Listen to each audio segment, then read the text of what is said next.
উচ্চস্বরে হর্ন বাজানো বা বাজনা বা গান এই ধরনের শব্দগুলো আসলে মানবদেহের জন্য খুবই ক্ষতিকর। এটা থেকে সবারই উচিত সচেতন হওয়া। যতটা সম্ভব হর্ন থেকে আমরা বিরত থাকাটাই হলো সবথেকে বুদ্ধিমানের কাজ এবং পরিবেশেরও ভালো। অনেক শিশুরাও থাকে গাড়িতে, বাইকে, তাদেরও এটা কিন্তু সমস্যা হয়। কানের জন্য অনেক সময় বেশিক্ষণ শব্দ দূষণ হলে এটা কানের জন্য বড় আকারে সমস্যা দেখা দেয়। তাই আমি মনে করি সবার উচিত এই বিষয় সম্পর্কে সচেতন হওয়া। আর হাসপাতাল স্কুল এগুলো তো ওরা মানেই না। যেমন এসএসসি পরীক্ষা চলতেছে, পরীক্ষার মধ্যে ওরা স্কুলের সামনে দিয়া উচ্চ স্বরে হর্ন, ওদের চলবে। হাসপাতালের স্কুল মানার সময় নেই, ওদের কোনো কিছু আবাসিক এলাকা এটাও মানার সময় নেই। এটাই হলো গণসচেতনতা দরকার, আসলে অনেক বেশি গণসচেতনতা দরকার যে কোথায় হর্ন বাজাইতে হবে, কোথায় বাজাইতে হবে না।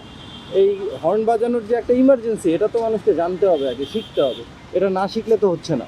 সমস্যা হয়, ঠিক আছে। তার জন্য মনে করেন যে আমরা হরেন ইউজ করি না, সবাই এটা একমত হইতে হইবে, আর নাইলে মনে করেন যে খারাপ হইবে।